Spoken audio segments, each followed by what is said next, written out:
Hey guys, welcome to the end of times. Yup, totally cereal. As you guys know it, when the Democrats lose, when the Democrats don't get what they want, and of course, when the orange man wins, well, you know what that means. It's the end of times, nuclear apocalypse, the end of democracy, the end of the era of cats and puppies. Cats and puppies are no more thanks to Donald Trump. The world is ending. Everything is done. Everything is bitter and bad. We just lost our democracy because the fascist Supreme Court continues to do Donald Trump's bidding. I mean, that's probably, something along the lines of what you're hearing on leftist radio. And you know what that means? That means today is a good day and probably something good happened. Do a little bit of research and yep, that's exactly what's causing the hissy fit. Donald Trump wins big, and I mean freaking big. The last line of defense for these endless freaking witch hunts has essentially just collapsed. A fake electors scheme done and dusted. Fani Willis just found out. In fact, it got even worse for her. I just finished recording a video where the premise was, once again, things just got worse for Fani Willis, and right as I finished recording the latest video in that saga, more information released, and it's now even worse for Fani Willis, so I guess we'll be making another one of those videos tomorrow. But that case is pretty much done, and then there was one, a lonely one, and as we know, one is the loneliest number that you'll ever know. All that's left is Jack Smith's January 6th case, which is set to go to trial on March 4th, right ahead of Super Tuesday. Donald Trump will be found guilty before election. Except, no, not at all. Don't you remember Democrats recently doing a victory lap that a DC court came to the conclusion that Donald Trump does not benefit from presidential immunity, therefore it's all done? Well, not exactly. The Supreme Court just decided that they're going to be taking the case or hearing arguments sometime in late April. In other words, Jack Smith's case is done. Donald Trump gets yet again another win despite Democrats celebrating Donald Trump's supposed loss on this issue a couple weeks ago. Told you back then it wasn't a big deal, and this is exactly why. We've got some stuff to get into, so let's roll the tape. All right, friends, so we all know what Democrats were up to, right? Get Donald Trump indicted and charged before the election. It's the only way we could keep Joe Biden in office. Well, that ain't happening. Here's a tweet from Julie Kelly on Twitter. By the way, you should be following Julie Kelly on Twitter. If you aren't, well, there might be something seriously wrong with you. Here she writes, huge. SCOTUS grants certain presidential immunity appeal, orders appellate court to hold issuing its mandate, ruling that denied Trump's immunity argument, until SCOTUS decides the matter. Oral arguments in April. Here we have the certiorari granted. Donald J. Trump versus the United States. The application for a stay presented to the Chief Justice is referred by him to the court. The special counsel's request to treat the stay application as a petition for writ of certiorari is granted, and that petition is granted limited to following question: whether and if so, to what extent does the former president enjoy presidential immunity from criminal prosecution for conduct alleged to involve official acts during his tenure in office? Without expressing view on the merits, this court directs the Court of Appeals to continue withholding issuance of the mandate until the sending down of the judgment of this court. The application for a stay is dismissed as moot. The case will be set for oral argument during the week of April 22nd, 2024. Petitioners brief on the merits, and any amicus curiae briefs in support or in support of neither party are to be filed on or before Tuesday, March 19th, 2024. Respondents brief on the merits, and any amicus curiae briefs in support are to be filed before Monday, April 8th, 2024. The reply brief, if any, is to be filed on or before 5 p.m. on Monday, April 15th, 2024. And so there you have it. Jack Smith once again BTFO'd by the Supreme Court.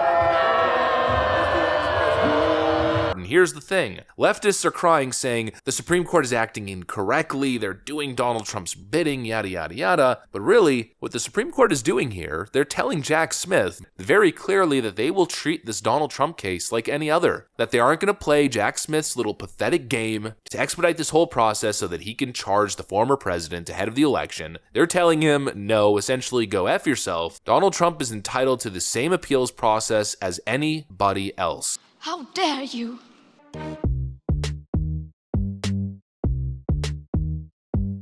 The Supreme Court officially declares that the Court of Appeals' decision on whether or not Donald Trump benefited at the time from presidential immunity, that the decision on the issue of presidential immunity made by the appeals court is, I guess, officially paused until the Supreme Court makes their decision, or as they put it, until the sending down of the judgment of this court. And of course, the worst news for Democrats, They're not even going to be hearing oral arguments till late April. Jack Smith was supposed to already be in trial in less than a week on Monday. Donald Trump supposedly was supposed to be sitting in a courthouse in Washington, D.C. in some kabuki theater Banana Republic show trial on this coming Monday. But instead, the appeal won't even be heard till late April. Jack Smith's case doesn't even get to continue until essentially 2 months from now. And that right there, that leads us to only one conclusion and one conclusion alone. The bottom line here is that there is essentially no chance that this case goes to trial before Election Day. So here's where we are with the witch hunts. Alvin Bragg and his little FEC, Stormy Daniels nonsense, so irrelevant and ridiculous. I mean, nobody's even talking about it. Not even going to be a factor. Letitia James's fraud case against the Trump Organization, we saw a totally expected result. Nothing out of the ordinary, nothing unexpected. I think that verdict and the E. Jean Carroll verdict are, if anything, likely to benefit Donald Trump, not to mention they're both civil cases, so there's no real criminal element there. Those two cases, I think, help Donald Trump more than hurt. Then, of course, there's the classified documents case, which is all happening under the watchful eye of Trump-appointed Judge Eileen Cannon. Well, she's not playing Jack Smith's ridiculous games. That case will not go to trial ahead of Election Day. Fani Willis is the biggest train wreck of 2024. She's most likely going to be removed from that whole ordeal, and it's likely that the case collapses, not to mention there's no way it's going to happen before Election Day. And now the January 6th case, same exact thing, not happening before Election Day. In other words, the Democrat election interference evil plan has backfired spectacularly. Totally. Game over. All the witch hunts failed.